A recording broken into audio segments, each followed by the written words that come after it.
4 months later, I can still see my daughter's blue backpack standing beside my mother's kitchen chair. Lucy had packed it herself the night before with gloves, 2 granola bars, a disposable camera, and a little astronomy book, because the resort had advertised a stargazing deck. At 10:45 that Thursday morning, the backpack was still there. So was Lucy. Everyone else was gone. Before I tell you what I found in that kitchen and why I chose not to call my family, I hope you're doing well today.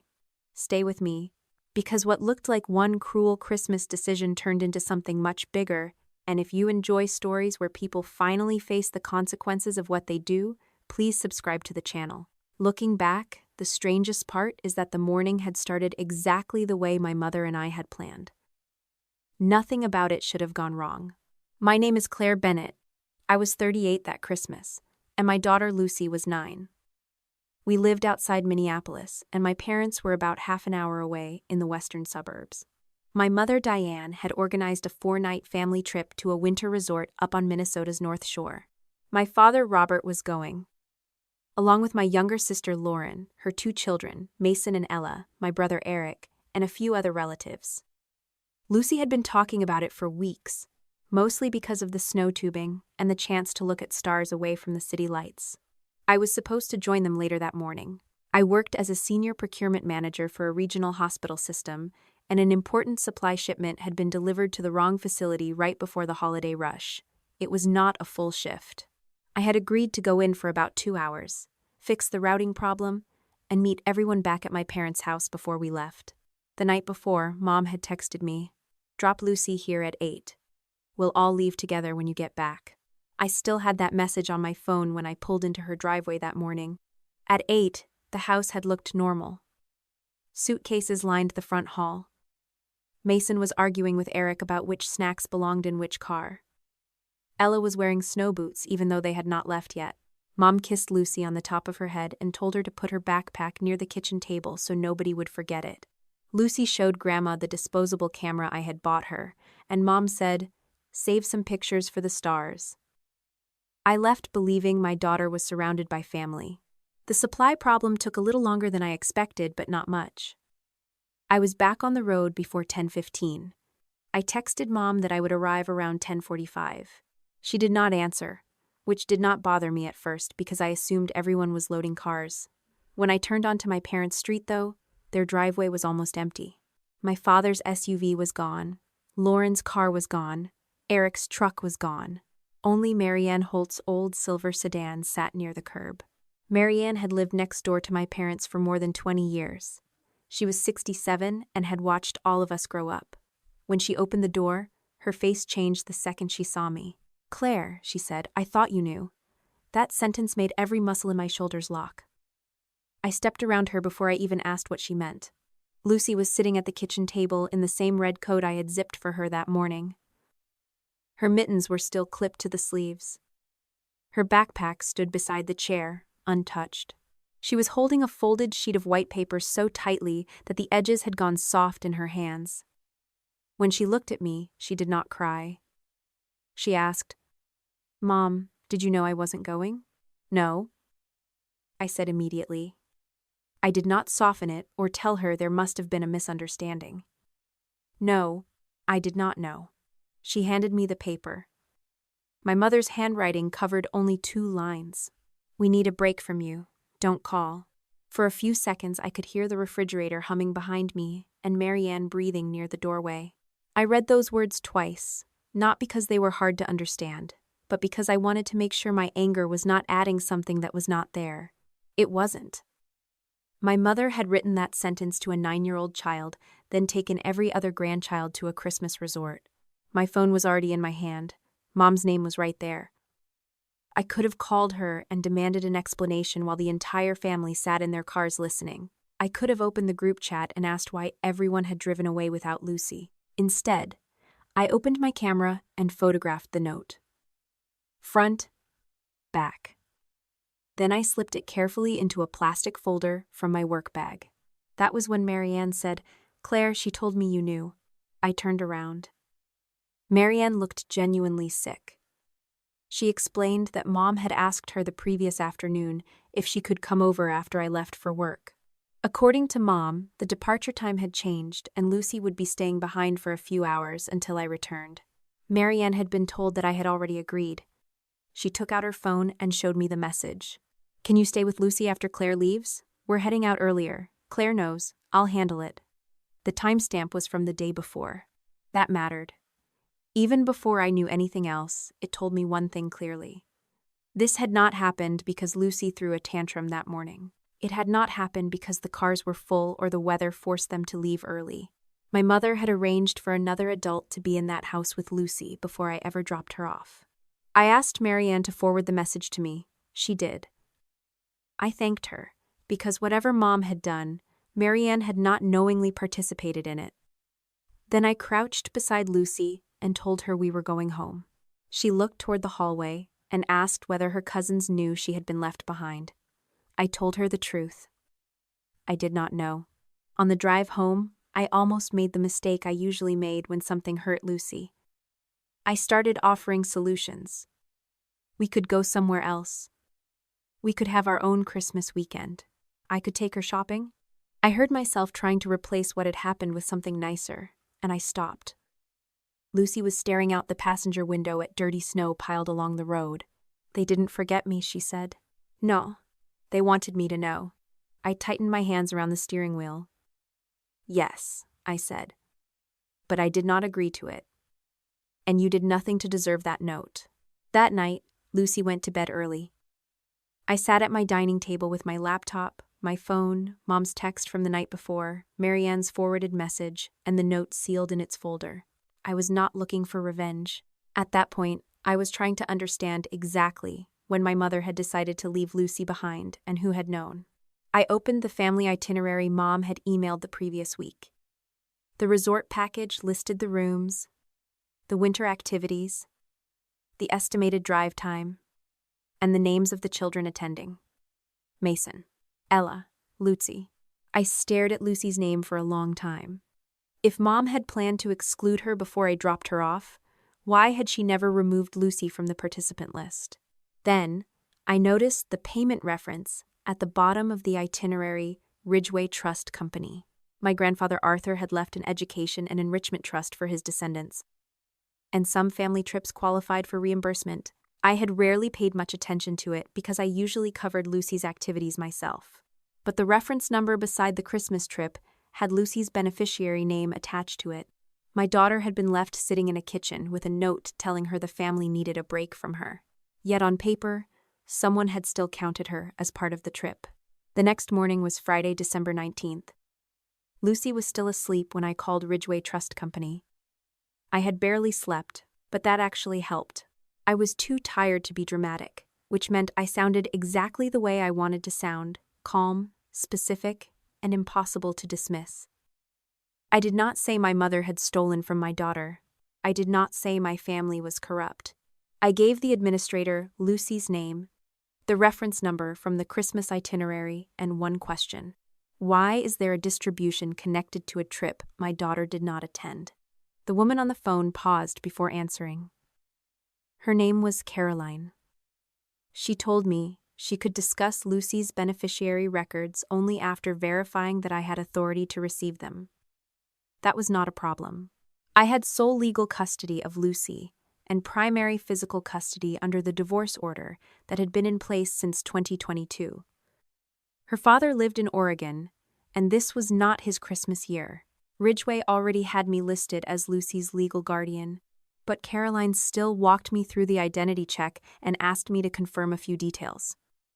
I appreciated that. If they had handed over financial information because I sounded upset on the phone, I would have trusted them less, not more. Once my identity was confirmed, Caroline explained the limits clearly. Ridgeway held the assets of the Arthur Lewis Descendants Education and Enrichment Trust. My mother did not have direct access to the money. She could not log in and transfer cash wherever she wanted. Her role was family distribution advisor. She submitted requests, identified which beneficiary was supposed to benefit, and certified that the expense fit the purpose of the trust. Ridgeway reviewed the paperwork and processed approved distributions. As Lucy's legal guardian, I could receive accounting information tied to Lucy. I could not see Mason's records, Ella's records, or anyone else's simply because I was suspicious. That mattered to me. I was not trying to open every drawer in the family just because one drawer smelled wrong. I wanted to know exactly what had been done in Lucy's name. Caroline pulled up the Christmas request while I waited. I could hear her typing. Then she said, "The distribution was submitted as a family educational winter retreat. Lucy Bennett is listed as a participating beneficiary." "She wasn't there," I said. "I understand that's what you're telling me." "No, I can document it." Another pause. Her tone did not become warmer, but it became more attentive. She asked whether Lucy had been removed at the last minute because of illness or another unexpected change. I looked at Marianne's forwarded text on my laptop. "Not at the last minute," I said. "My mother arranged for someone to stay with Lucy the day before the family left. She told that person I already knew." Caroline asked me to send anything I wanted Ridgeway to consider through their secure portal. She did not call it fraud. Neither did I. She explained that the trust allowed certain group travel expenses when a beneficiary actually participated, and it allowed reasonable costs for an accompanying adult when necessary for the child. The advisor was also supposed to notify Ridgeway if a material change affected whether a beneficiary remained eligible for a distribution. That was the first moment the problem became larger than my mother's handwriting on a piece of paper. If Mom had simply decided that Lucy was not going, then she had two choices. She could remove Lucy from the request, or she could notify Ridgeway that Lucy was no longer participating. She had done neither. I sent 3 things through the portal: the itinerary listing Lucy as an attending child, the text Mom sent me confirming I should drop Lucy at her house that morning, and Marianne's message showing Mom had arranged the opposite plan the day before. I also included a photograph of the note, but I labeled it exactly for what it was: evidence that Lucy had been intentionally excluded. Not proof of any financial violation by itself. That distinction was important. I work in procurement. My job has taught me that people get themselves into trouble when they decide what a document means before they finish reading it. A receipt can prove money moved. It does not automatically prove the expense was proper. A signature can prove someone signed. It does not prove they understood every line above it. I knew enough to be dangerous if I got emotional, so I forced myself to stay narrow. Caroline told me the Christmas request had been approved based on documentation submitted before the trip. She could not discuss any internal review yet, but she could confirm that Ridgeway had not received an amendment removing Lucy before the family left. I wrote that down. Then I asked the question that changed the direction of everything. "Has this happened before?" "I can't tell you whether something happened before until we define what you mean." "Travel, related distributions under Lucy's beneficiary record. Are there others?" This time the silence lasted longer. "Yes," she said. "There are other travel and enrichment distributions associated with Lucy." "How many?" "I can send you the accounting you are entitled to receive as her guardian." I thanked her and ended the call. I did not feel triumphant. I felt cold. Lucy came into the kitchen about 20 minutes later wearing pajamas and carrying her astronomy book. She poured cereal while I kept my laptop angled away from her. She asked if Grandma had called. I told her no. Then she asked if I had called Grandma. "No." "Are you going to?" "Not yet." Lucy nodded as though that answer made sense to her. Then, after a few spoonfuls of cereal, she said, "Grandma told me not to talk about snow tubing in front of Ella." I looked up. "When?" "A couple days ago." "Why?" She said it was supposed to be a surprise. That could have meant almost anything. I did not turn it into evidence just because it fit what I was beginning to suspect. I asked Lucy whether Grandma had said anything about her not going on the trip. Lucy shook her head. That answer was enough. I left it alone. By early afternoon, Ridgeway sent the accounting for Lucy's beneficiary record. It was not some secret vault of family finances. It was a clean list of distributions tied to Lucy over several years, with dates, descriptions, and amounts. Most looked ordinary: museum programs, a science workshop, a family weekend labeled educational travel, a winter activity package, another lake enrichment trip. I recognized one museum weekend immediately. Lucy had gone. I had pictures from it. That actually made me feel better for about 30 seconds. If every entry had looked false, I would have assumed I was misunderstanding the system. Then, I saw the date on the winter activity package. I knew that date. Lucy had been in school, not just for part of the day, all day. I remembered because that was the week she had given a class presentation about the solar system and insisted on wearing a navy sweater with tiny silver stars stitched across the front. I opened the parent portal and checked before I let myself believe my memory. The attendance record was there. Present. Full day. The destination described in the trust entry was more than 2 hours from her school. I stared at the screen for a long time. One bad Christmas request could be sloppy paperwork. One forgotten amendment could be carelessness. But if Lucy's name had been attached to an enrichment trip while she was sitting in a classroom 2 hours away, then I was no longer asking why my mother had failed to update one form. I was asking how many times someone had used my daughter's name when my daughter was nowhere near the benefit. Saturday morning, December 20th, I turned my dining table into the kind of workspace I normally used for vendor disputes. I printed Lucy's beneficiary accounting, opened her school calendar, pulled up my own receipts, and made a simple timeline with 3 columns: what Ridgway's record said happened, where Lucy had actually been, and what I could prove without relying on memory. I had learned at work that suspicion feels strongest when it is still vague. Evidence gets harder the moment you force it into dates. The first entry I checked was the winter activity package I had noticed the day before. Ridgway's description placed Lucy in a daytime enrichment program more than 2 hours north of her school. Her attendance record showed her present from morning bell through dismissal, with no early checkout. I even found the email her teacher had sent that afternoon, complimenting Lucy's presentation about the solar system. There was no realistic way she had attended both things. I saved the attendance report, the teacher's email, and the trust entry in the same folder, then labeled the discrepancy with the date instead of writing anything emotional beside it. The next questionable item was a lake enrichment weekend from the previous summer. At first, I could not remember the exact date, which irritated me because I knew better than to treat a vague memory as proof. Then I searched my email and found the registration confirmation for a science workshop Lucy had attended that same weekend. I had paid for it myself. The workshop ran Saturday and Sunday at a children's science center in the Twin Cities, and my phone still had photographs of Lucy standing beside a homemade weather station with another child from her class. The lake program listed in the trust accounting was several hours away. That gave me 2 contradictions, but I forced myself to keep going instead of deciding I had already solved the case.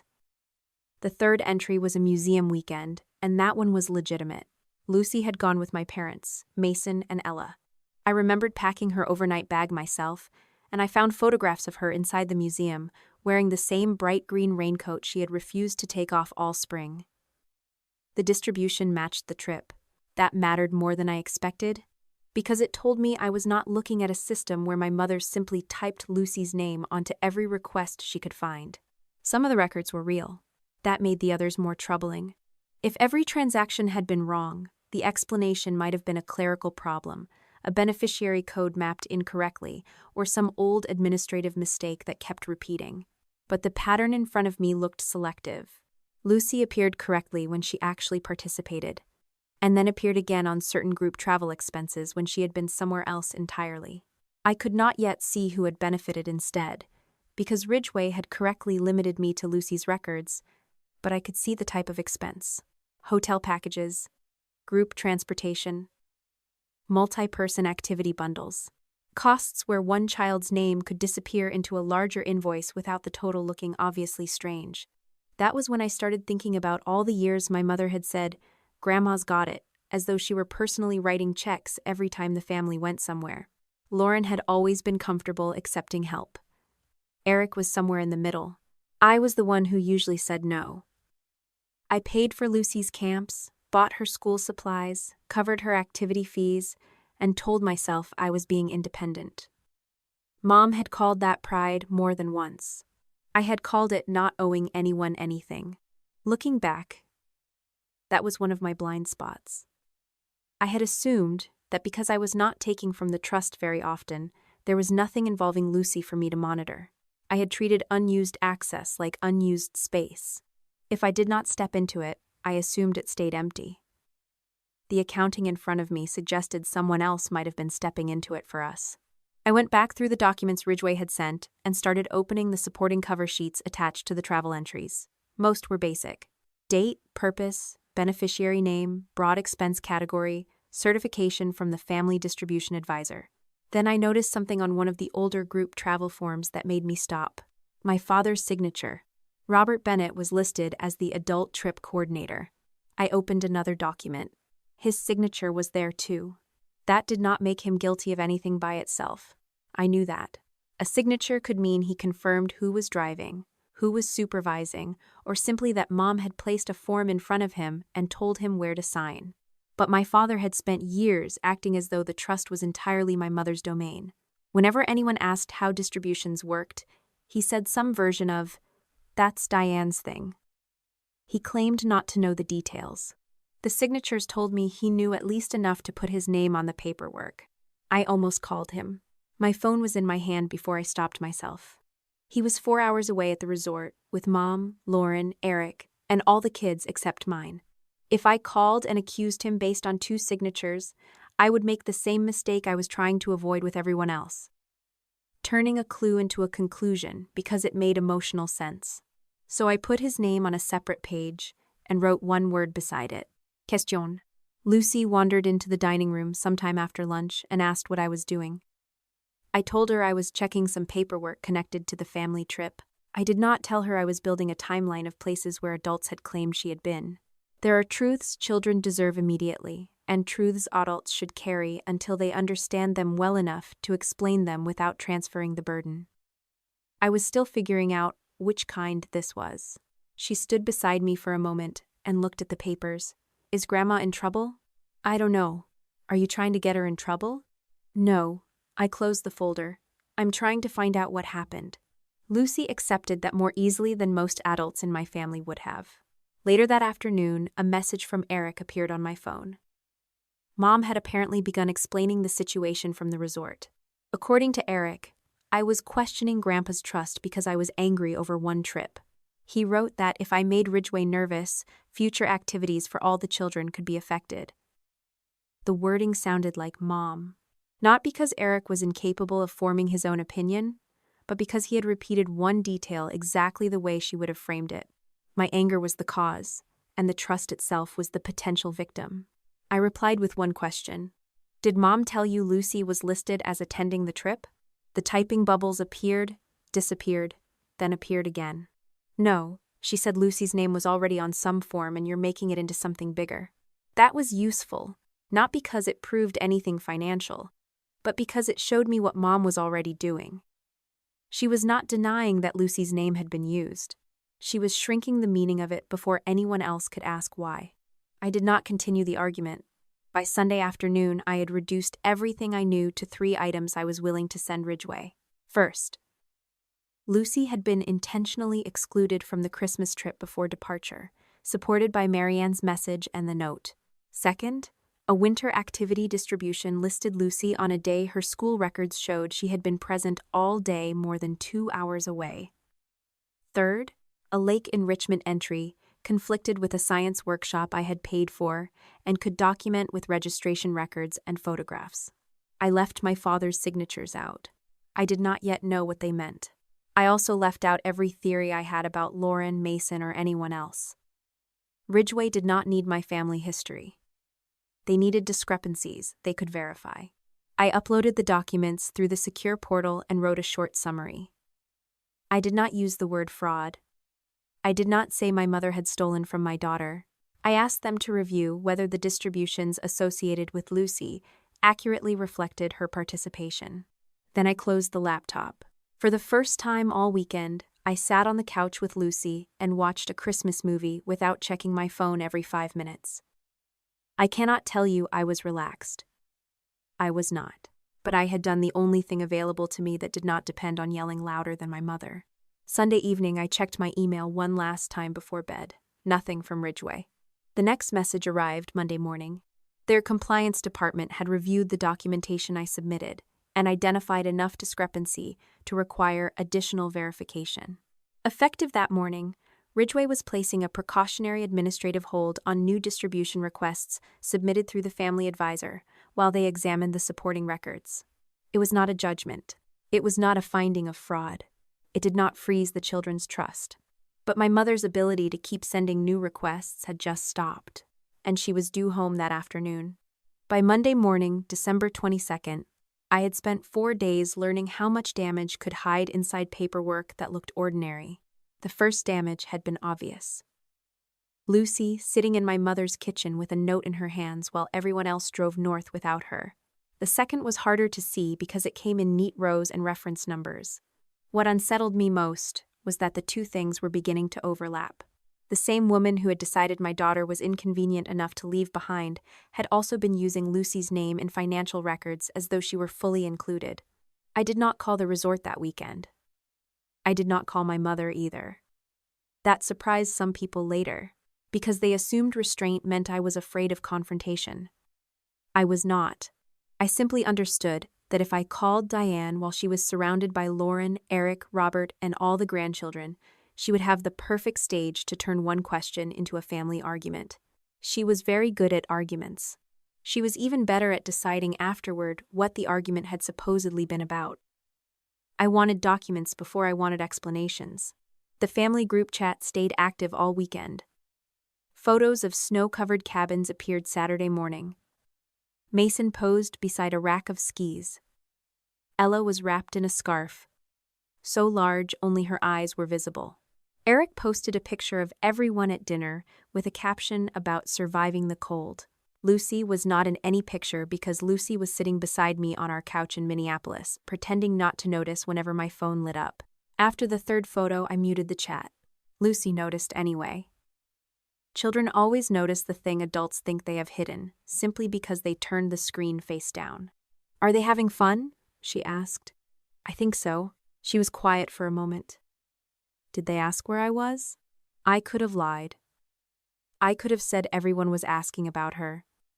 I could have told myself it was kinder. Instead, I gave her the only answer I actually had. "I haven't seen anyone ask in the group chat." She nodded and went back to drawing. That response bothered me more than tears would have. She was beginning to lower her expectations in real time. Later that afternoon, Ella sent Lucy a short voice message asking why she had not come. Lucy played it twice, then looked at me. "What do I say?" "You can say whatever feels true." "I don't know what's true." That stopped me. I had spent 2 days building timelines because I wanted facts, and my daughter was asking for exactly the same thing. So I told her the part I knew. Grandma had made a different plan without telling us. Marianne had been asked to stay with her. I was checking why her name still appeared on paperwork connected to the trip. I did not tell her about questionable distributions from previous years. She was 9. She did not need to become a witness in an accounting dispute just because adults had used her name. Lucy thought about it, then recorded a message to Ella. Grandma changed the plan and I didn't go. Nothing more. I was proud of her for not apologizing. That weekend also forced me to look at something I had avoided for years, because avoidance had always felt efficient. My mother's favoritism had rarely arrived in dramatic forms. It was usually small enough to explain away. Lauren needed more help because Mason's sports were expensive. Eric needed help with a deposit because he had changed jobs. Lucy did not need Grandma to pay for science camp because I could afford it. I had responded to nearly all of those situations with the same sentence. "We're fine." I'd been proud of that sentence. The problem was that Diane had turned it into a policy. If Claire is fine, Claire can wait. If Lucy is fine, Lucy can get less. If Lauren needs more, taking from what Claire is not using becomes generosity instead of theft. I did not blame myself for whatever my mother had done with the trust. That was hers, but I could admit my own mistake. I had treated independence as though it automatically protected us. In reality, sometimes all independence does is make it easier for other people to justify overlooking you because they assume you will survive it. Lucy would survive Christmas without the resort. That did not make what happened acceptable. Monday morning, Ridgway called shortly after 9. The compliance officer introduced himself, verified my identity again, then explained what the administrative hold actually meant. New requests submitted through Diane's advisor role would not be processed until the supporting records they had flagged were reviewed. Existing beneficiaries were not being stripped of access. No child's account had been frozen. The trust itself was operating normally. I wrote the language down because I already knew how my mother would describe it. Claire froze the children's money, the officer continued. Ridgway had sent Diane a formal request for documentation connected to several distributions, including the Christmas trip and 2 older travel entries involving Lucy. They had also placed future Lucy-related requests under direct guardian verification until the review was resolved. "How long does this take?" I asked. "I can't give you a fixed timeline. It depends on the records we receive." "Are you making any finding today?" "No. This is a review step." That was exactly what I needed to hear. Not because I wanted Diane protected, but because I wanted the process clean. I did not want a dramatic punishment after 48 hours. I wanted an answer that could survive my mother saying I had manipulated everyone because I was angry. Before ending the call, the officer asked about my father. "We have Robert Bennett listed as adult trip coordinator on several historical submissions. Do you know what role he actually had?" "No." "Did he prepare the requests?" "I don't know." "Did he manage beneficiary allocations?" "I don't know." I heard myself say it 3 times and realized how much I hated the phrase. I was used to being the person who knew where a shipment had gone, who approved a vendor, which department had missed a signature. In my own family, I suddenly had entire years represented by blank spaces. The officer thanked me and moved on. After the call, I reopened the old cover sheets and looked at Dad's signatures again. My first instinct had already begun constructing an answer. Maybe he had known everything. Maybe the trust had always been both of them. Maybe his quietness had simply been camouflage. Then I stopped. A signature was a fact. My theory about what the signature meant was not. So I wrote his name on my legal pad again and left the same word beside it. Question. By lunchtime, Lucy had settled into building a cardboard planetarium out of an old shipping box. I worked beside her for a while, answering emails from home. There was something almost absurd about the contrast. Somewhere 4 hours north, my family was packing expensive ski gear into SUVs. In our dining room, Lucy was punching tiny holes into cardboard so a flashlight could make stars on the ceiling. She looked up suddenly. "Mom?" "Yeah? Did I ruin everyone's trip?" I put my laptop aside. "No. Mason said Grandma might not be able to pay for stuff now because you called that company." There it was. The consequence had already reached the children. "Did he say that to you?" "He sent it in the cousin chat. I asked Lucy to show me." Mason's message was short and exactly the kind of thing an 11-year-old repeats because an adult said it first. "My mom says Aunt Claire got Grandma's trust stuff frozen." I felt anger rise, but not at Mason. He was a child carrying someone else's version. I told Lucy, "The trust is not frozen. Grandma's requests are being checked. That is an adult problem." "Because of me?" "Because adults used your name on paperwork." "You did not cause that by existing." She watched me carefully. "Are they mad at you?" "Probably." "Are you scared?" "No." That answer was true. I was angry. I was disappointed. I was beginning to understand that my father might have been involved more deeply than he admitted. But I was not scared. What I was afraid of was something different. Lucy. Learning that the easiest way to keep family peace was to make herself smaller. I was not going to teach her that. Around 1:30, Ridgway emailed me a copy of the notice they had sent Diane. I read every line before printing it. The wording was dry, procedural, almost boring. Temporary administrative hold. Pending verification. Request for supporting documentation. No determination of misconduct. To anyone else, it probably looked harmless. To Diane, I knew it would look like someone had locked a door she had spent years treating as hers. At 2:17, Dad texted me for the first time since the trip began. We should be home around 4. No mention of Lucy. No mention of the note. No mention of the trust. I stared at his message, then replied with one word. Okay. Before the trip, Dad had given me the garage code because I sometimes checked their house when they traveled. That afternoon, I drove over alone. Lucy stayed home with a friend from her school and the friend's mother, someone I trusted and who knew nothing beyond the fact that I had a family matter to handle. I did not bring Lucy back into the house where she had been deliberately left. The kitchen looked almost exactly as it had Thursday morning. One mug still sat upside down beside the sink. A bowl of wrapped candy was on the counter.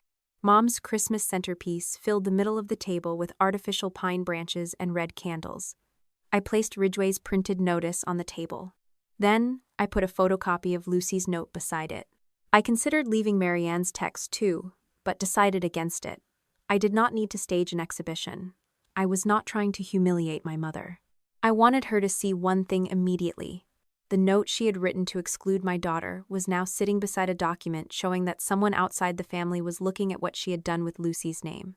I checked the time. 3:52. I stood by the kitchen counter and waited. At 4:11, headlights swept across the front windows. A moment later, I heard tires crunch over the frozen driveway. My family was home.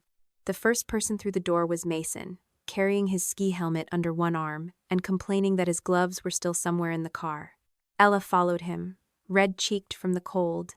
Then Eric came in with 2 duffel bags. Lauren was behind him, trying to keep the front door from banging shut while Dad wrestled a cooler across the threshold.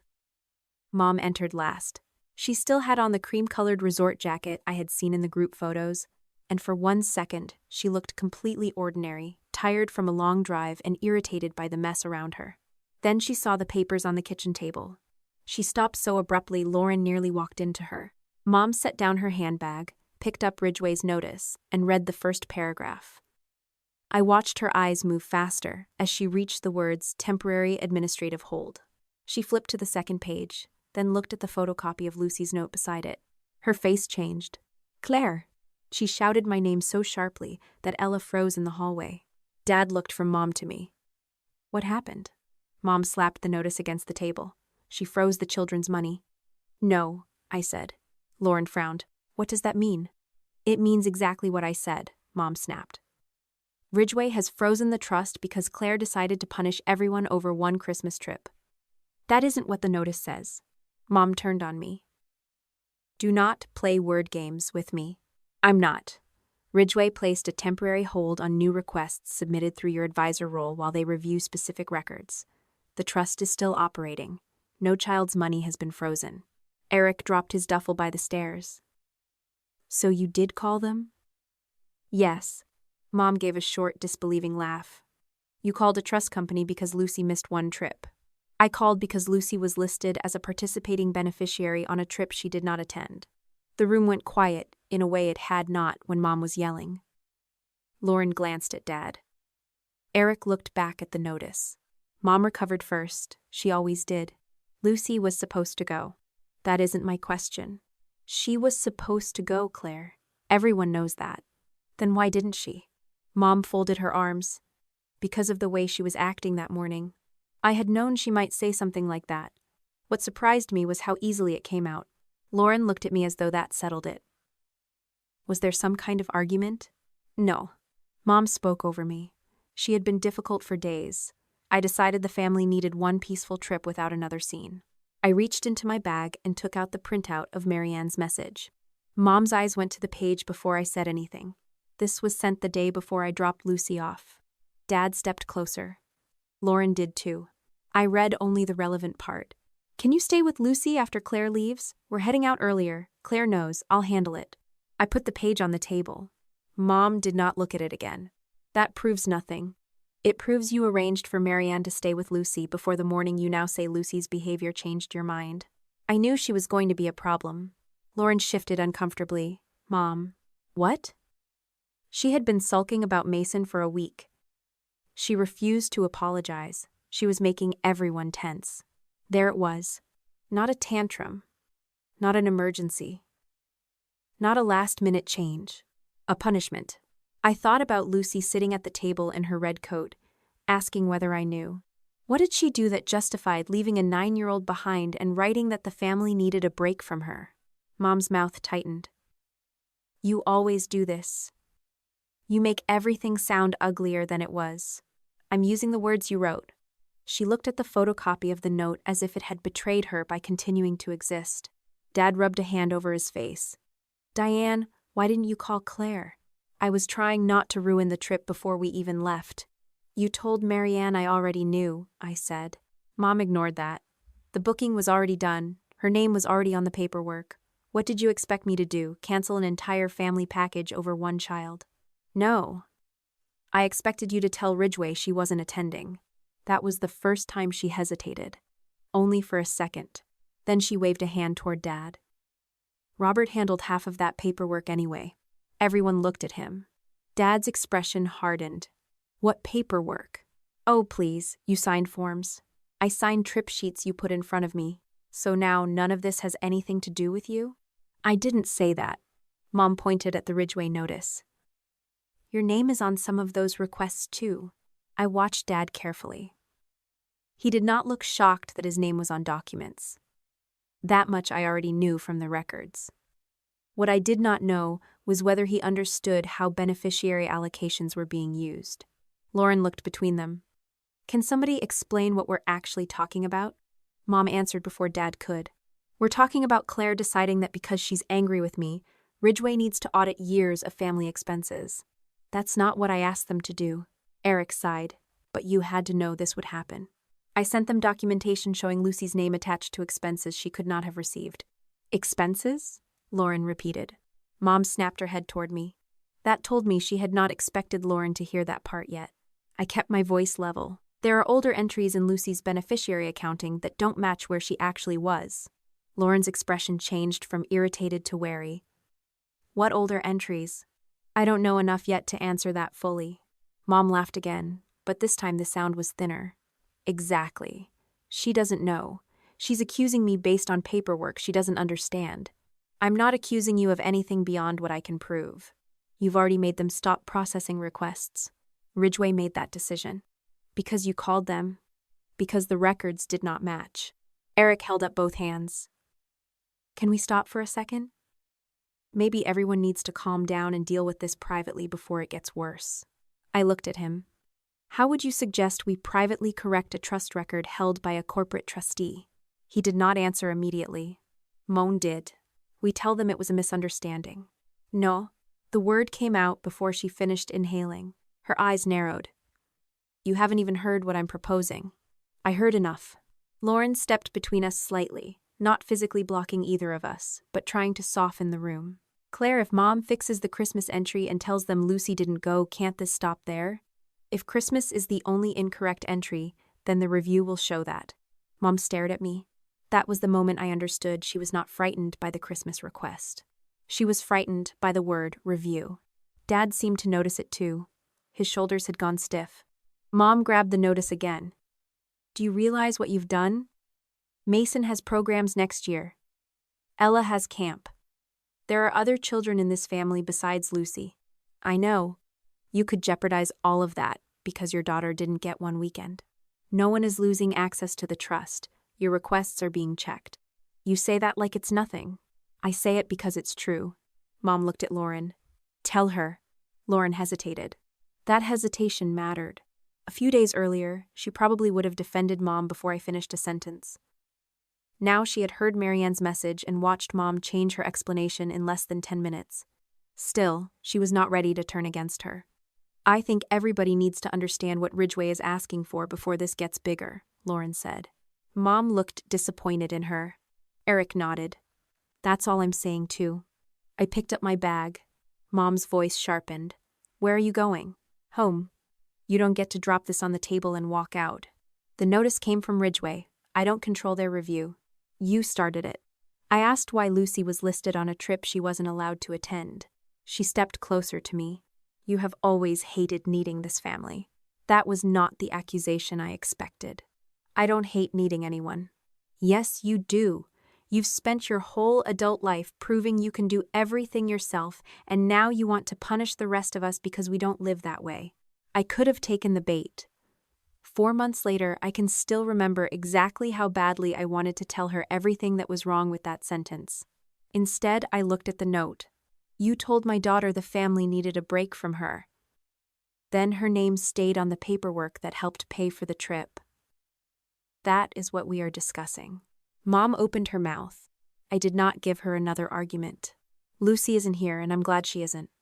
I'm going to pick her up now. Dad followed me toward the garage door. Claire. I stopped but did not turn around immediately.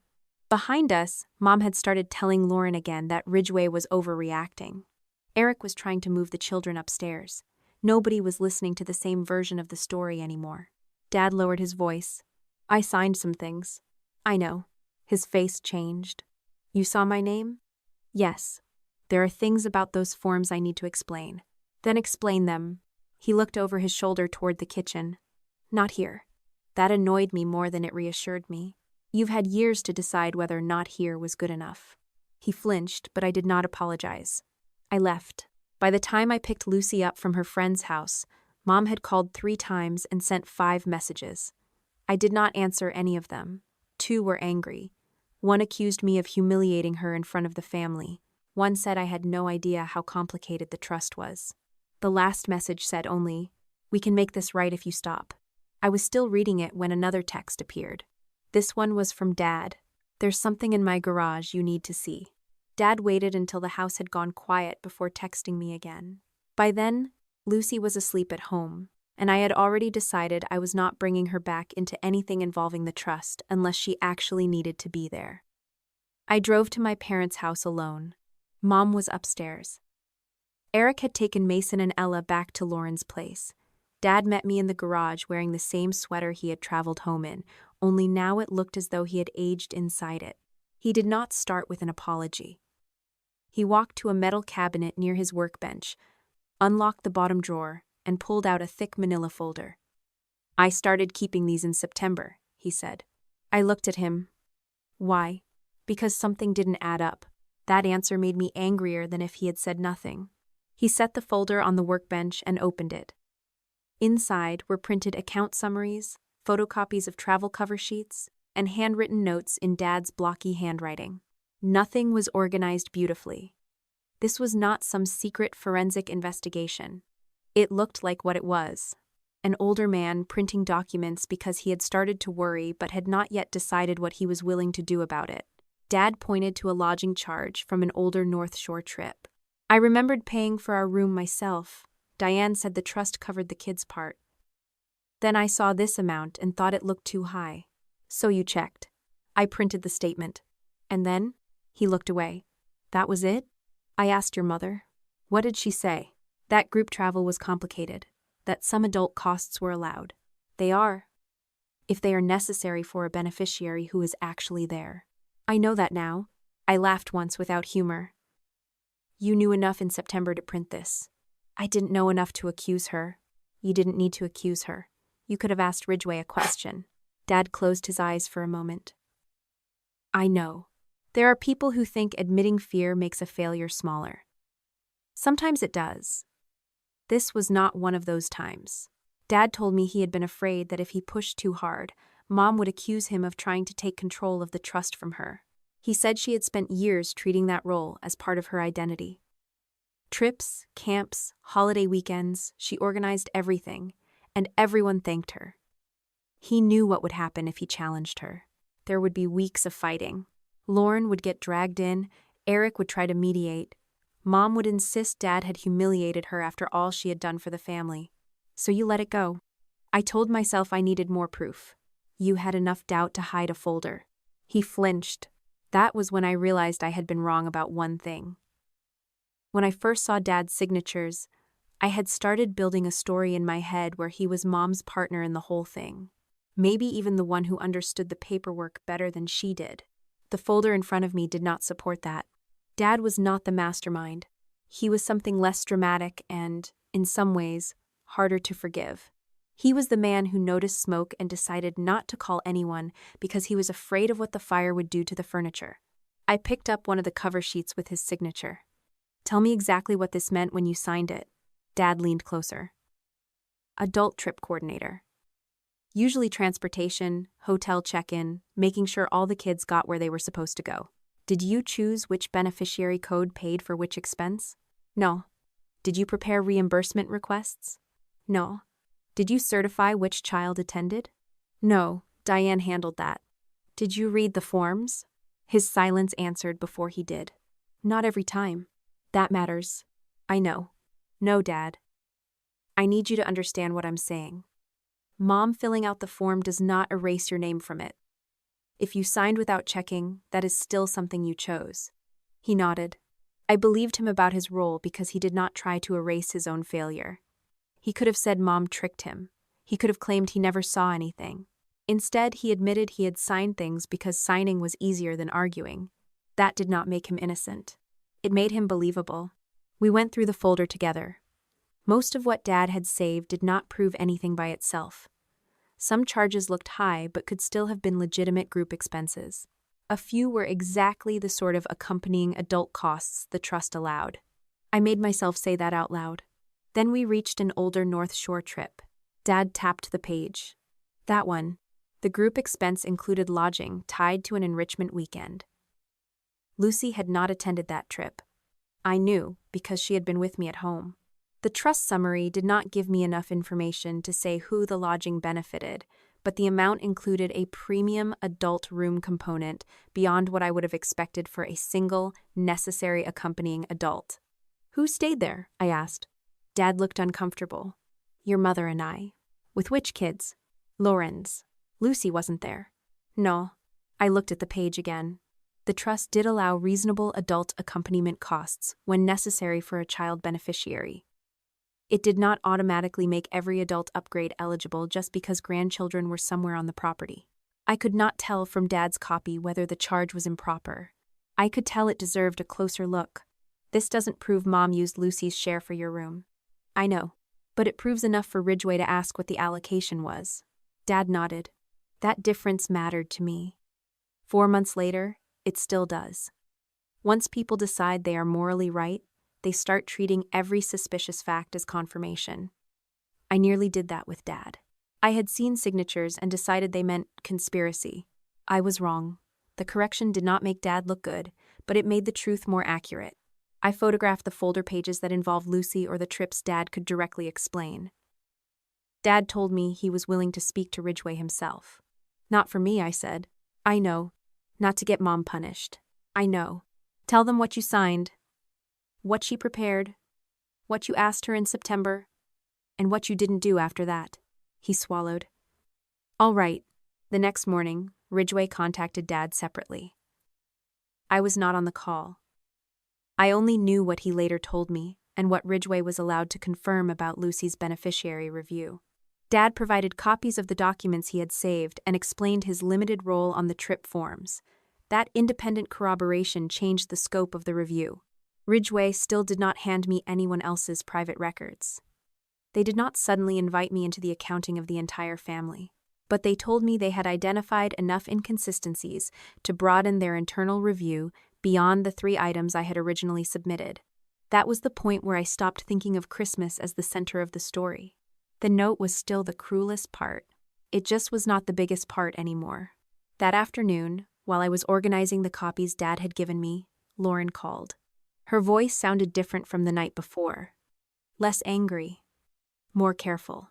You said one of the old charges was connected to a tournament weekend. Yes. What date? I told her. She went quiet. Then she said, Claire, I think that was Mason's tournament. Lauren stayed quiet long enough that I checked the call to make sure we were still connected. Then she said, that weekend was Mason's regional tournament. Mom booked the hotel because she said Grandpa's trust would cover the family travel part. Her voice had lost the defensive edge it carried when she came back from the resort. Now she sounded like someone walking through a familiar room after the furniture had been moved. Did Lucy go? I asked. No. Did I? No. Then whatever is under Lucy's record needs an explanation. Lauren exhaled. I didn't know it was under Lucy. I believe you. She seemed almost irritated by that. You do? I believe you didn't know which beneficiary name was attached to it. That doesn't mean the expense belongs there. Mom always said she moved things around depending on what the trust would cover. That phrase landed differently now. What does moved things around mean? I don't know. I never asked. Why not? Because she handled it. The answer was so familiar I almost laughed. Dad had signed because Mom handled it. Lauren accepted reimbursements because Mom handled it. Eric repeated explanations because Mom handled it. For years, everyone had confused Diane being in charge with Diane being entitled to decide. Lauren continued, Mason's sports got expensive.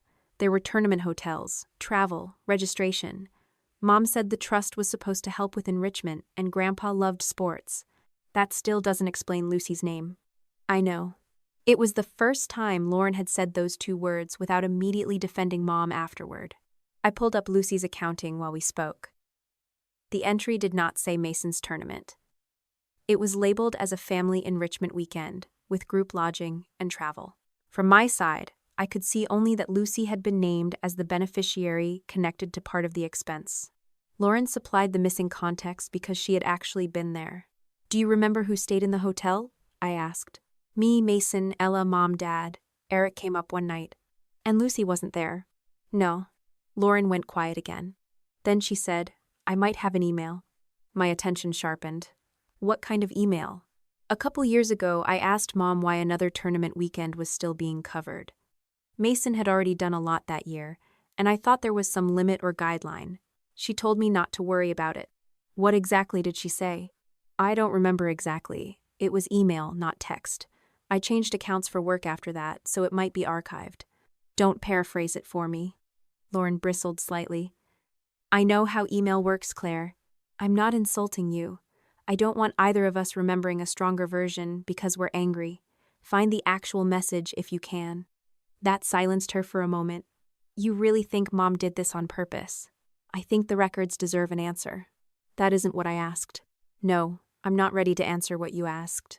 Lauren told me she would look. Later that day, Lucy came into my office holding her tablet. Her expression told me something had happened before she spoke. Mason says you got Grandma's money frozen. I set my laptop aside. What exactly did he say? She showed me the cousin chat. Mason had written that his mother said some of his programs might not be paid for because Aunt Claire had reported Grandma. I could hear the adults behind the words even though an 11-year-old had typed them. Is that true? Lucy asked. No, the trust still exists. The company is checking some requests Grandma submitted. Because of me? Because adults put your name on paperwork connected to things you didn't get. Lucy stared at the screen. So Mason might not get soccer because my name was there? That is not your responsibility. But if you hadn't called, then the paperwork would still be wrong. She looked up at me. I kept my voice calm. You are not required to let someone use your name so another person can get something. Not even family. Lucy absorbed that in the quiet way she absorbed most difficult things. Then she left the cousin chat without replying. That evening, Mom sent me a message asking to meet privately. I said no. 10 minutes later, an email arrived. The subject line was simple: fixing Christmas. Mom wrote that she was prepared to reimburse the Christmas distribution herself. She would also deposit additional money for Lucy, pay for a separate vacation anywhere Lucy wanted, and buy her the telescope she had talked about earlier that year. In return, she wanted me to tell Ridgway that the Christmas issue had been a family misunderstanding and that I no longer had concerns about Diane's handling of Lucy's requests. I read the email twice. What struck me was not the money. It was how neatly she had priced my silence. If this had really been about making Lucy whole, Mom could have corrected the Christmas distribution and cooperated with the review. She did not need me to change my description of what happened. The thing she needed was a sentence from me that would turn a documented pattern back into family confusion. I replied with 4 lines. I would not describe the records as a misunderstanding.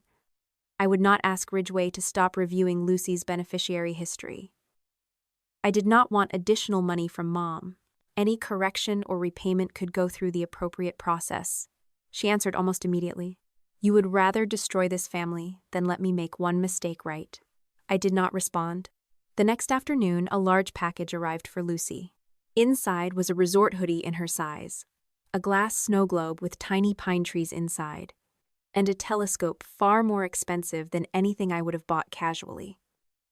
There was no apology letter, just a card signed "Love, Grandma." My first reaction was to send everything back unopened. Then I realized that would make the decision mine again. I showed Lucy what was inside. You don't have to keep any of it, I told her. You also don't have to give it back because I'm angry. You can decide. She touched the telescope box, then picked up the snow globe and shook it. White flakes spun around a miniature cabin almost identical to the resort pictures she had seen online. Can I think about it? Of course. She kept the snow globe on her dresser that night. The next morning, it was sitting on the kitchen counter beside the unopened telescope. "I don't want them," she said. "You're sure?" She nodded. "I don't want something from the place they didn't want me." I wanted to tell her she was being brave. I stopped myself. A child should not have to turn rejection into bravery just to make adults feel better about what happened. "I'll take care of it," I said. After Lucy left for school, I packed the items back into the shipping box. That was when my phone buzzed. Lorraine. The message contained only 5 words. I found the email. Lauren forwarded the email without adding a comment. I opened it at my kitchen table and read it once, then a second time more slowly. The message was from 2 years earlier, when Mason had been traveling for tournaments almost every month. Lauren had written to Mom asking why another family travel expense was still being covered when Mason had already used so much of the trust that year. Mom's reply was short enough to fit on one screen. "I moved it under Lucy. Claire never uses hers anyway. Don't complicate this." I stared at those words longer than I had stared at the Christmas note. The note had been cruel. This was different. There was no anger in it. No family argument. No excuse about Lucy being difficult. Mom had written the sentence casually, like moving an expense from one child to another was no more serious than changing seats at dinner. The part that bothered me most was not even, "I moved it under Lucy." It was, "Claire never uses hers anyway." That was the logic underneath everything. Because I usually paid for Lucy myself, Mom had decided whatever room remained in Lucy's beneficiary history was available for someone else. I checked the sender, date, recipient, and the messages immediately before it. Lauren had not cropped anything. The exchange was exactly what she remembered. She had questioned why a tournament-related hotel cost was still being covered, and Mom had answered as if the bookkeeping were hers to rearrange.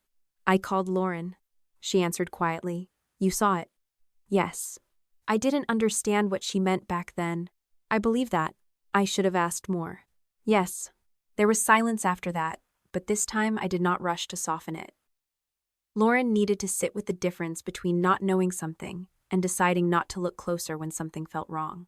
Finally, she said, "I thought Mom meant there was some flexibility between the kids. She always talked like Grandpa wanted everything shared. She knew you might question it." "How do you know?" "Because she told you not to complicate it." Lauren sighed. "I know." That mattered more than an apology in that moment. For the first time, she was not asking me to make Mom's behavior easier to explain. I told her I was sending the email to Ridgway exactly as she had forwarded it. Lauren agreed. I uploaded the full message chain through the secure portal and wrote only that it appeared relevant to a historical distribution associated with Lucy's beneficiary record. I did not tell Ridgway what conclusion to draw. I did not need to. The email said enough on its own. Later that day, Ridgway confirmed receipt. They would not discuss anyone else's records with me. But the compliance officer said the message was consistent with issues already being reviewed. That was as far as they would go, and I was glad. The more neutral they stayed, the harder it would be for Mom to claim I had turned the trustee against her. The family meeting happened 2 nights later. Mom called it. She told everyone she wanted to clear up the trust situation once and for all.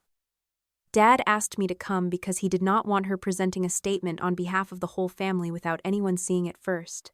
I arranged for Lucy to stay with a friend. I was done letting adults conduct financial arguments in front of children.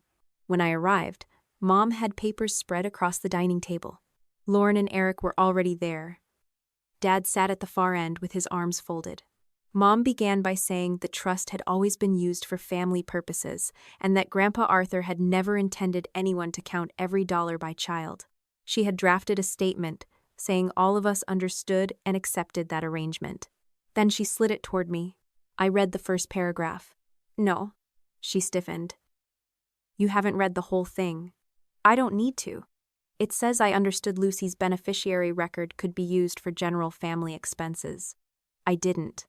It was never meant to be this rigid. That isn't what Ridgway is asking.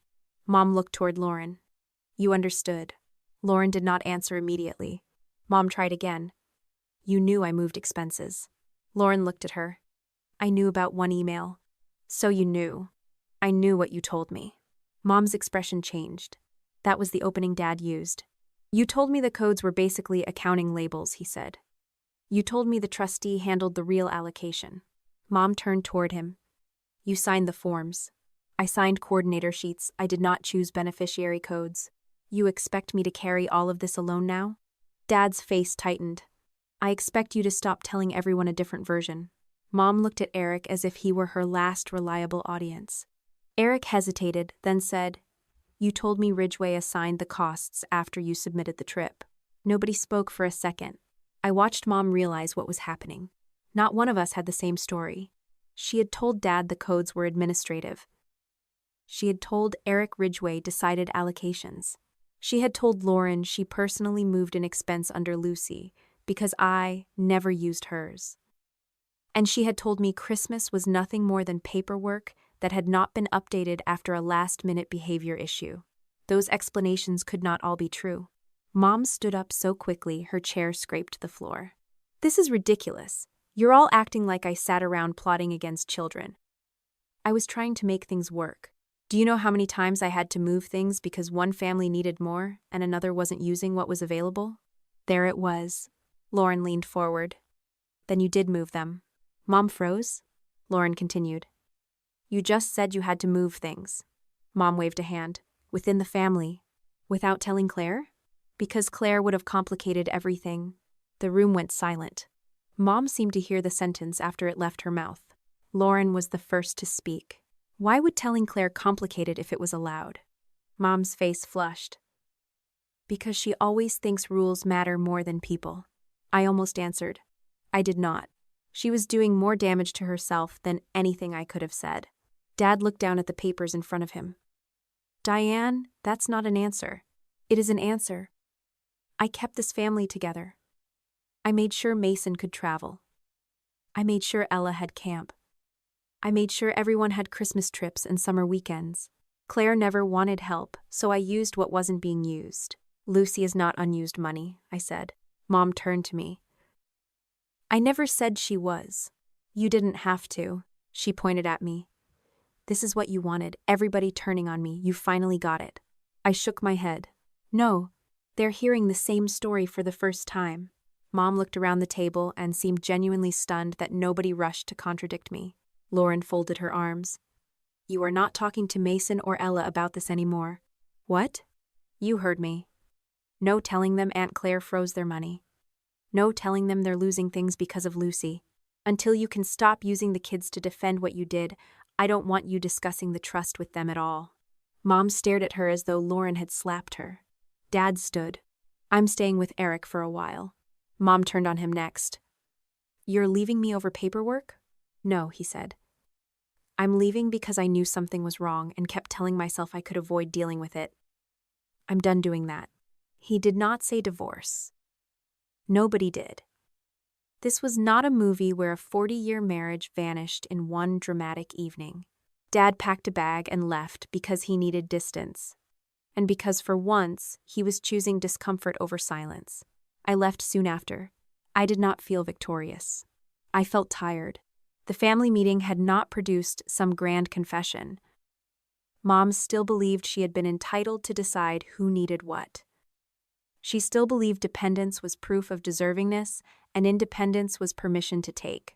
But the system that had protected her was gone. Not the financial system. The family system. For years, Mom had stayed in control by making sure every person heard only the version they needed to hear. Once we compared notes, she could no longer stand in the middle and translate everyone to everyone else. The next morning, Ridgway emailed me. Their broader review had identified additional adult and group travel expenses that did not appear to meet the trust's requirements, including costs tied to trips where the listed beneficiary had not participated. They were preparing formal findings. For the first time since I found Lucy in that kitchen, I understood that Mom was no longer arguing about whether one Christmas trip had been handled badly.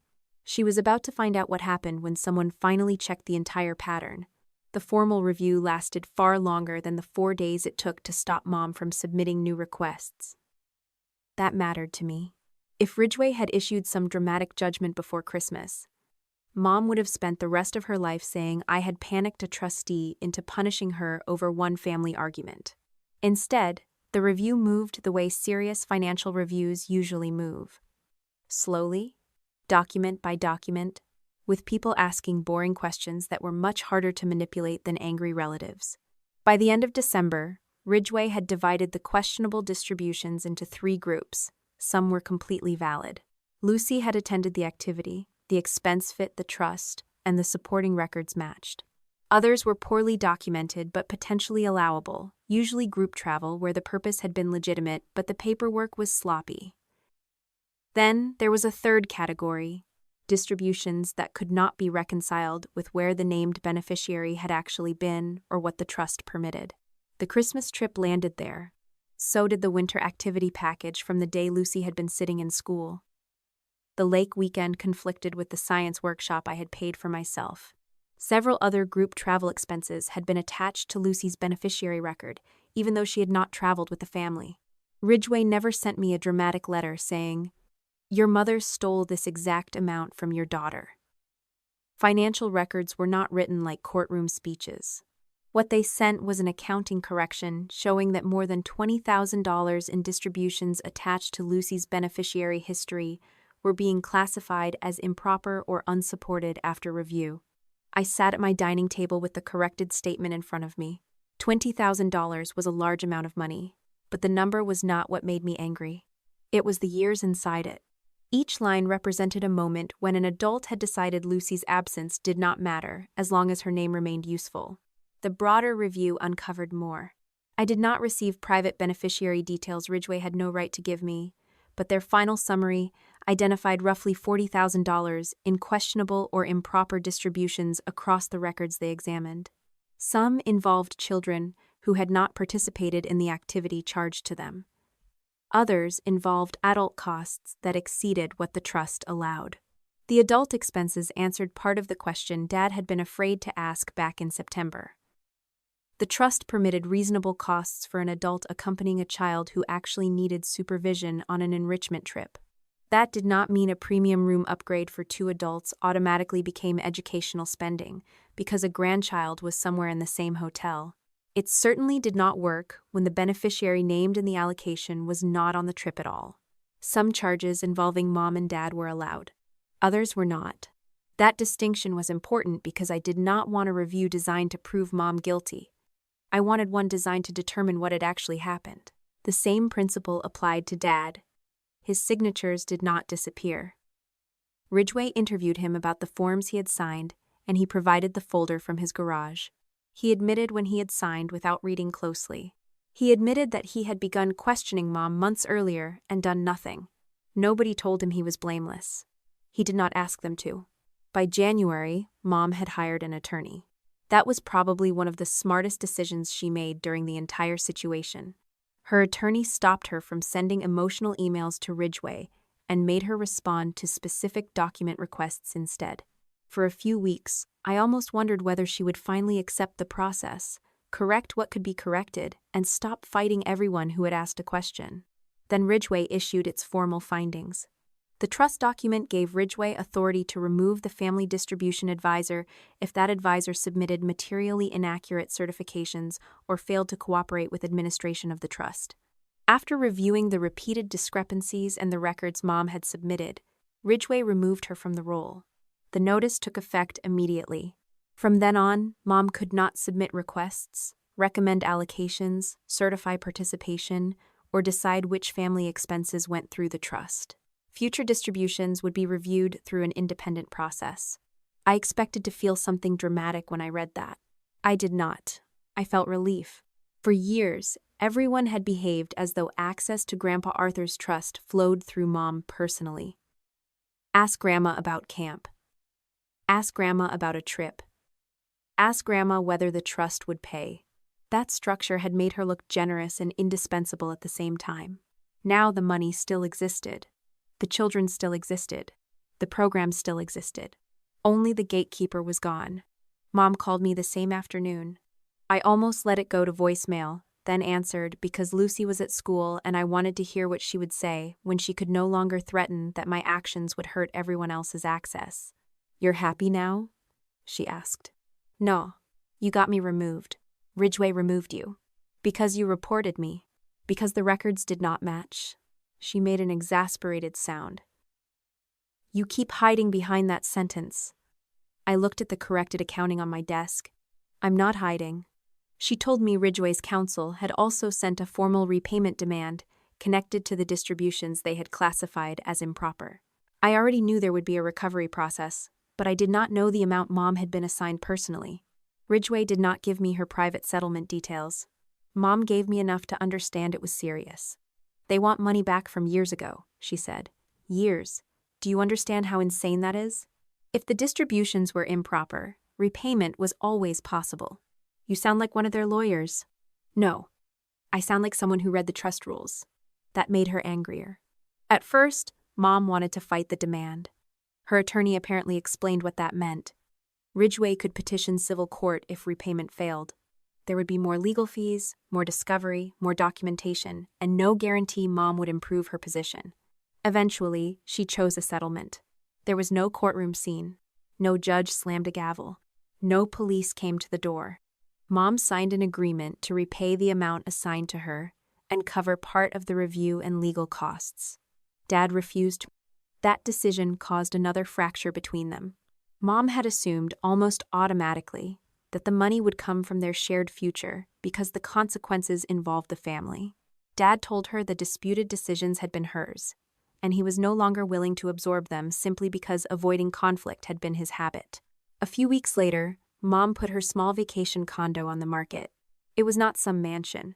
It was a modest property she had bought years earlier as an investment and used occasionally. Selling it would not leave her homeless or poor. But it was hers. For the first time, the financial cost of decisions she had made for other people was coming directly out of something that belonged to her. Lauren asked me whether that made me feel better. No, I told her. She looked surprised. I don't care about the condo. You don't feel like she deserves to lose something? She already lost what mattered. Lauren understood after a second. Mom could no longer decide which child got access to the trust. She could no longer call Mason and say Grandma had paid for his tournament. She could no longer tell Ella she had arranged camp. She could no longer use money Arthur had left as proof that every good thing in the family came through her. That was the real consequence. By February, Lauren had started dealing with Ridgway directly for her children. Eric did the same when he needed information. Nobody called Mom first. The family kept functioning. I think that hurt her more than the settlement ever could. Then she came to my house. I did not invite her inside. We stood on the front porch, while snow melted along the edge of the driveway. She looked tired. Not defeated in the theatrical way people look in movies. Just tired. I need one thing from you, she said. What? Tell Ridgway this started as a family misunderstanding. I stared at her. The review was finished. Her advisor role was gone. The settlement discussions were nearly complete. Still, she wanted the sentence. Why? Because they have your original complaint. If you clarify that you were angry after Christmas, it matters. To what? My attorney says context matters. I almost admired the persistence. Was Lucy accidentally listed on the trip? Mom said nothing. Did Marianne misunderstand your message? No. Did you accidentally write that the family needed a break from Lucy? Her jaw tightened. That note was wrong. That isn't what I asked. She looked away. I waited. Finally, she said, I made mistakes. One mistake happens once. Her eyes came back to mine. This wasn't once. You built a system around the idea that because I could afford things for Lucy, you were entitled to use her name for other people. I was helping family. You were deciding who counted without telling the people whose names you used. I never hurt Lucy financially. That sentence told me she still did not understand. This was never only about whether Lucy ended up with enough money. Mom shook her head. You want me punished? No. If that were true, you would help me stop this. I'm not asking anyone to prosecute you. I'm not calling the police. I'm not asking Ridgway to do anything beyond what their own findings support. But I am not going to lie to make the findings easier for you to live with. She stared at me for a long time. You've become very cold. No, I stopped confusing rescue with love. I did not say anything else. Mom left. For weeks after that, life became quieter. Dad was still living apart from her while they figured out what their marriage looked like without his old habit of surrendering every conflict. Lauren and I were speaking again, cautiously. Eric had stopped asking everyone to keep the peace and started asking what had actually happened before offering an opinion. Lucy knew very little about the financial details. That was intentional. She knew Grandma had used her name incorrectly, that Ridgway had fixed it, and that she was not responsible for any consequences. In March, an email arrived explaining the new guardian process for enrichment requests. I read it, filed it, and assumed I would not need it anytime soon. 2 days later, Lucy came home from school carrying a brochure folded in half. She placed it on the kitchen table. A week-long astronomy camp. Then she looked at me and asked, "Mom, do you think I could go?" Lucy unfolded the brochure carefully, as if the answer might change if she handled it too quickly. The camp was held for 1 week in June at a small science center north of Duluth, far enough from the Twin Cities that the organizers advertised dark skies, telescope labs, and late-night observation sessions. The first page showed a row of children standing beside portable telescopes under a sky crowded with stars. Lucy had circled 3 activities in pencil before she brought it home: building a simple spectroscope, mapping constellations, and something called night sky photography. My first instinct was immediate and familiar. I can pay for it. The words were almost out of my mouth before I stopped myself. For years, that had been my answer to everything involving the trust. If Lucy wanted a camp, I paid. If she needed supplies, I paid. If there was a school trip, I paid. Part of it came from the way my mother made every dollar of family help feel like a string tied around your wrist. But the system had changed. More importantly, I had changed. I turned the brochure around and looked at the tuition information. "Do you want to use the enrichment trust for this?" Lucy blinked. "Can I?" "Yes." She looked uncertain. "Is it really mine to use?" The question irritated me for reasons that had nothing to do with her.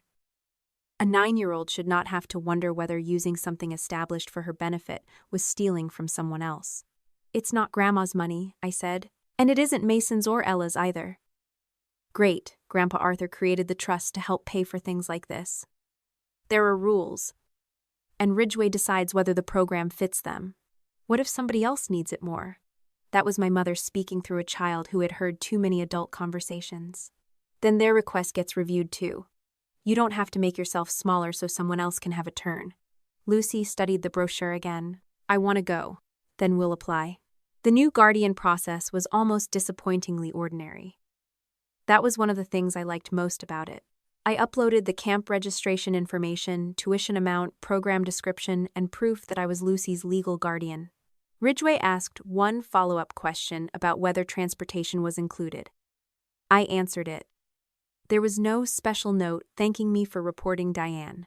Nobody told me Lucy deserved priority because of what had happened. The application moved through the same review process any eligible request should have received. A little over a week later, the approval arrived. I opened the confirmation at my desk while Lucy was doing homework across the room. Her name appeared at the top. Lucy Bennett, Astronomy Camp. Correct dates. Correct program. No family package hiding who was actually attending. No group expense that blurred one child into another. No grandmother standing between the beneficiary and the institution. I turned the laptop toward Lucy. "You're approved." Her whole face changed. "Really?" "Really?" She read the confirmation herself. Then she smiled. That was the first time the trust had ever felt like something that belonged in Lucy's life rather than something adults argued over above her head. A few days later, I was cleaning out a drawer in the hallway cabinet when I found the disposable camera. It had been sitting there since December. Lucy had packed it for the Christmas resort because she wanted to photograph the stars from the observation deck. After I brought her home, I had emptied the food and winter clothes from her backpack, but I had left the camera in the drawer without thinking much about it. For months, it had become one of those objects you stop seeing because it stays in the same place. I picked it up and remembered Mom telling Lucy to save some pictures for the stars. For a moment, I considered throwing it away. Then I carried it into Lucy's room. She was sorting camp supplies on the floor. "Remember this?" She looked up and smiled faintly. "I thought we lost it." "No, I put it somewhere and forgot." She took it from me and turned the little plastic wheel. Do these expire? Probably eventually. Do you think it still works? We'll find out. She placed it beside her astronomy book. I did not explain why that mattered to me. She did not need me to. Lauren came by the following weekend. Our relationship was still cautious. That was probably healthier than pretending one good family meeting had erased years of resentment. We were speaking more often, but there were still pauses where both of us seemed to remember we were relearning how to talk without Mom translating one sister to the other. Lauren asked if she could speak to Lucy. I told her yes, but only if the conversation was about her own choices, and not about defending Mom. She agreed. Lucy was at the kitchen table drawing when Lauren sat across from her. I stayed nearby, not because I thought Lauren would hurt her, but because Lucy was still 9 and adults had already put enough weight on her shoulders. Lauren did not start with excuses. I need to apologize to you, she said. Lucy looked at her. Lauren continued. There was money connected to one of Mason's trips that was put under your name. I did not understand that at first, but when I started realizing something was wrong, I defended Grandma for too long because I was worried about what Mason might lose. Lucy glanced at me. I gave her a small nod. She did not owe Lauren a particular response. Lauren said, "That was unfair to you, and I'm sorry." Lucy thought for several seconds. Did Mason know? No. Did Ella? No. Okay. Lauren waited. Lucy went back to her drawing. That was all she was ready to give. Later, Lauren told me she had expected Lucy to say she forgave her. I'm glad you didn't ask her to. Lauren looked embarrassed. Yeah. She's not responsible for making you feel better. I know. This time, I believed she did. Mom did not call for several weeks. Then a letter arrived. Not a text. Not an email. A handwritten letter in an envelope addressed to me. I read it alone. Some of it was an apology. She admitted the Christmas note had been cruel. She admitted she should never have used Lucy's name without telling me. She wrote that losing her role with the trust had forced her to see how much of her identity she had built around being the person everyone came to for help. Then I reached a sentence that told me she still had work to do. I was only trying to keep the family together. I sat with that for a while. It was better than denial. It was not accountability. Trying to keep a family together does not require lying to different members about how money is used. It does not require telling a child the family needs a break from her. It does not require turning one person's independence into permission to take from them. At the end of the letter, Mom asked if she could see Lucy. I did not show the letter to Lucy immediately. I did not hide it forever, either. I wrote Mom back. I told her contact with Lucy would happen only if Lucy wanted it. There would be no gifts sent around me, no conversations about the trust, no blaming Claire, Ridgway, Robert, Lauren, or the family for consequences that came from her own decisions. If she wanted to apologize to Lucy, the apology needed to name what she had done without explaining it away as something she had done for everyone's good. I did not threaten her. I did not tell her she would never see Lucy again. I also did not give her a date. For most of my life, Mom had treated access as something she controlled. I was not going to teach Lucy that the answer was simply to reverse the roles and control Mom in return. Lucy got to have a voice. By April, Dad was still staying elsewhere part of the week. He and Mom had not announced any decision about their marriage, and I did not ask for one. That was theirs to resolve. Eric had stopped trying to make every conflict disappear before understanding it. Lauren and I were rebuilding something, slowly enough that I trusted it more than I would have trusted a sudden reconciliation. The family did not collapse. That was one of the strangest parts. For years, Mom had warned that without her organizing, paying, reminding, and deciding, nobody would stay connected. Yet people kept calling one another. Lauren handled her own children's applications. Eric made plans directly instead of asking Mom what everyone was doing. Dad began speaking for himself. The family became less coordinated. It also became more honest. The morning Lucy left for astronomy camp, she came downstairs before sunrise, wearing the same blue backpack she had packed for the Christmas resort. It looked smaller on her now. Her astronomy book was inside. So was the disposable camera. I drove her to the departure point with a travel mug between us and a silence that felt comfortable instead of wounded. When we arrived, other children were unloading sleeping bags and duffel bags. A counselor checked names against a list. When she reached Lucy, she smiled. "Lucy Bennett?" Lucy stepped forward. "That's me." It was such a small thing. Her name on the right list, her body in the right place, a program she had actually chosen, a benefit actually meant for her. I watched her climb onto the shuttle, then lift the disposable camera through the window and point it at me as if she were already testing it. I laughed and covered my face. She took the picture anyway. 4 months earlier, I had thought strength meant never needing what my family controlled. I was wrong. Sometimes strength is knowing you can walk away. Sometimes it is knowing when not to. And sometimes it is simply refusing to let someone turn your independence into permission to take from your child. Lucy's shuttle pulled away toward the north. This time, nobody had left her behind. When someone uses your independence as an excuse to take what belongs to you or your child, staying quiet does not keep the peace, it rewards the behavior. You should document what happened, separate facts from assumptions, use the proper process, and refuse private deals that require you to call deliberate choices misunderstandings. You do not need to destroy anyone to protect your family. Sometimes the strongest response is simply removing their power to keep doing harm.